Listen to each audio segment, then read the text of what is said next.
السلام عليكم ورحمة الله وبركاته. أهلا بيكم في فيديو جديد في ريفيو وسام. مؤخرا أكتر حاجة طلبتها مني في الكومنتات كانت فيديو عن التلاجات، وطبعا الإجماع دلوقتي على فيديو التلاجات أنا عارفة إن هو بسبب عدم وجود نوع من أنواع التلاجات المهمة جدا في السوق المصري واللي الناس كلها متعودة عليها وهي الأكثر مبيعا في السوق المصري. فالتلاجات دي دلوقتي مش موجودة، فالناس كلها بتسأل أجيب نوع إيه أو إيه البديل عنها.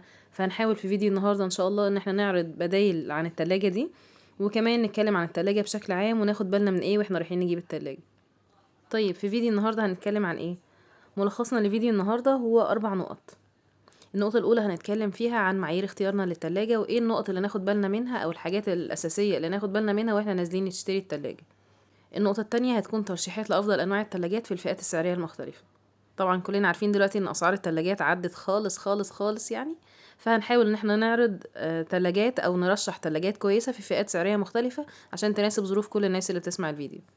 أما النقطة التالتة فهنتكلم فيها عن تعليمات تشغيل أجهزة التبريد عموما وبالأخص التلاجة، وكمان إزاي نفعل الضمان بتاع التلاجة.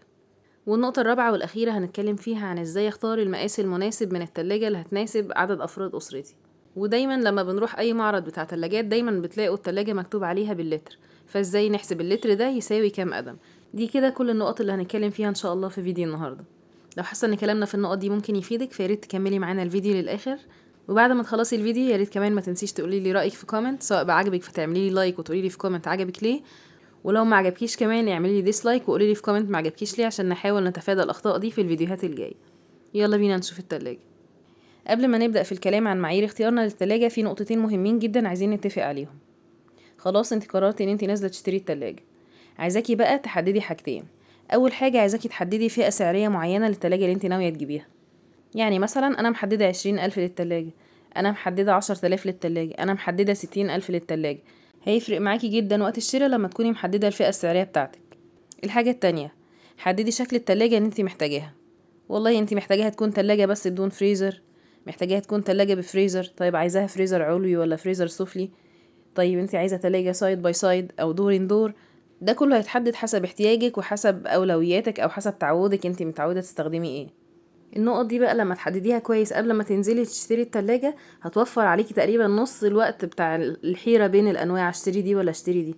يعني مثلا أنا مثلا واحدة دلوقتي محددة 20,000 للتلاجة، فخلاص أنا بقيت محطوطة في الحتة بتاعة التلاجات اللي في فئة سعرية 20,000 جنيه. فهم مثلا عندي مثلا 3 4 ماركات، مش هروح بقى أبص مثلا ال جي وأبص السامسونج والحاجات دي، فده هيوفر عليا كتير جدا وهيخليني نازلة عارفة أنا هشتري ايه. نيجي بقى للمعايير بتاعة اختيارنا للتلاجة أو النقط المهمة جدا اللي ناخد بالنا منها واحنا نازلين نشتري التلاجة.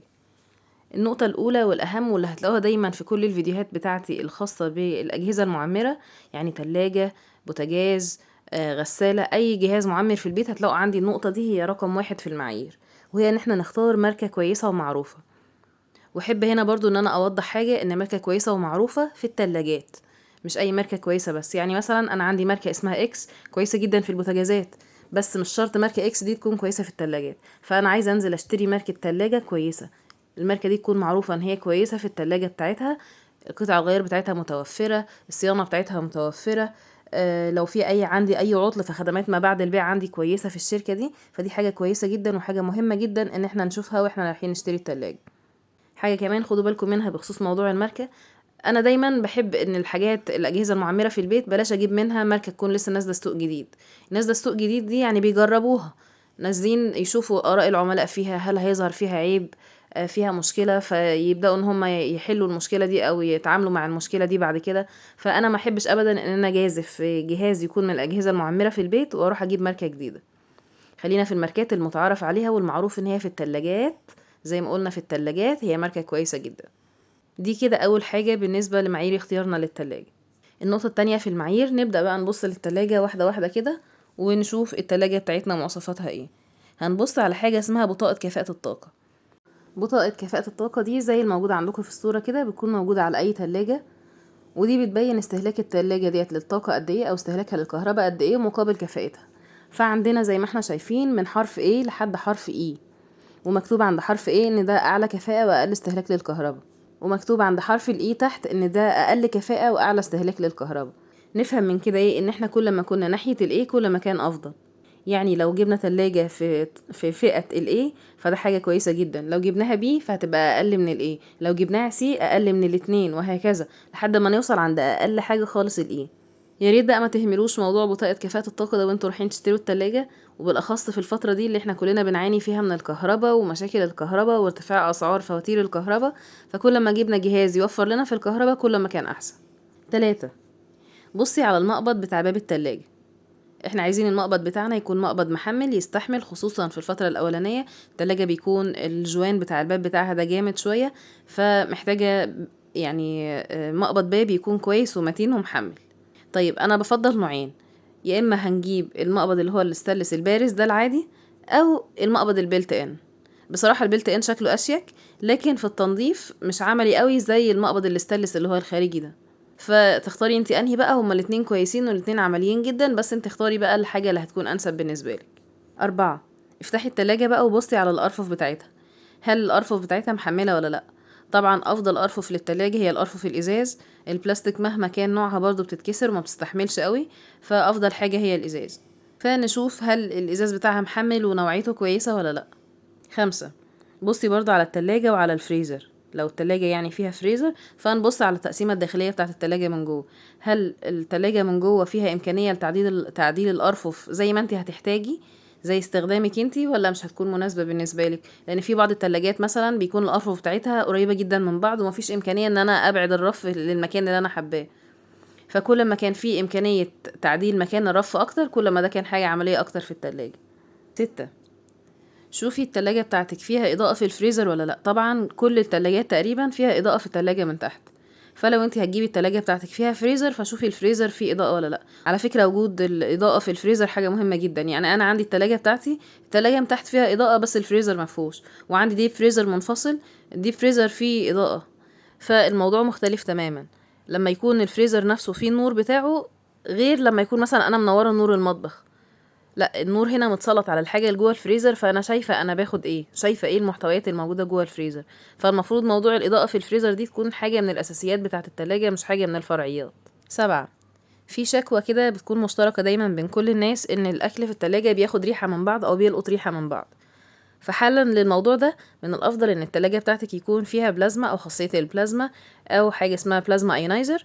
دي بتكون خاصيه كده موجوده في التلاجة بتمنع انتقال الروائح، بتنقي الهواء اللي جوه التلاجة، بتقتل البكتيريا، فهي وجودها حاجة كويسة جدا ووجودها حاجة أساسية من أساسيات التلاجة. 8. والمعيار ده بقى أنا بقوله لنفسي قبل ما أقوله لكم. عارفين التلاجة اللي بيكون فيها فريزر بيكون فيها حاجة كده من فوق اللي هو الآيس ميكر بتاع الفريزر أو اللي هو درج التلج بتاع الفريزر، وانتي رايحة تشتري التلاجة بقى بصي على الآيس ميكر ده هل في مساميره بيتفك ويتركب ولا لأ. للأسف إن التلاجة بتاعتي ما خدتش بالي منها في حاجة زي كده، وللاسف طلع الايس ميكر بتاعي ما بيتفكش، فعايزه اقول لكم ان هو تقريبا واخد ربع او تلت مساحه الرف اللي تحته، وطبعا مش قادره اشيله حتى في الشتاء مش قادره اشيله. فناخد بالنا كويس قوي واحنا نازلين نشتري هل الايس ميكر ده بيتفك ويتركب ولا لا، عشان الناس اللي ما عندهاش ديب فريزر منفصل فده هيوفر عليهم كتير قوي ويقدروا يشيلوه مثلا في فصل الشتاء لو مش هنحتاج ان احنا نعمل تلج، او حتى في الصيف لو احنا مش هنحتاج ان احنا نعمل تلج نقدر نشيل الايس ميكر ده ونستخدم او يعني نستغل المساحه بتاعه الفريزر بالكامل. دي كده كانت اهم النقاط اللي ناخد بالنا منها واحنا نازلين نشتري التلاجة. ندخل بقى على الجزء الاهم في الفيديو اللي عارفه ان كلكم بتستنوه، هو ترشيحات لافضل الانواع. زي ما قلنا ان احنا هنعمل ترشيحات لانواع في الفئه السعريه العاليه، فئه سعريه متوسطه، وفئه سعريه اقل. طبعا هي الاسعار كلها دلوقتي يعتبر عاليه، بس يعني تدرجا بالاسعار الموجوده دلوقتي فانا هقول لكم من الاعلى للاقل. لو جينا نرشح تلاجات في الفئه السعريه العاليه فالتوب بتاع التلاجات كله هي تلاجات ال جي.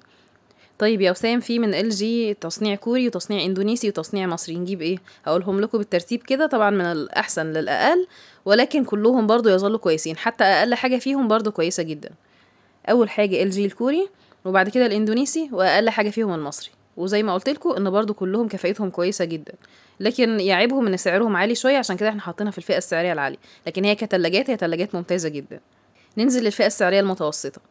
عندنا طبعا تلاجات شارب غنية عن التعريف، لكن انا بحب في تلاجات شارب التلاجات اللي هي الموديلات من 20 قدم فيما فوق، ما بحبش ال16 ولا ال18.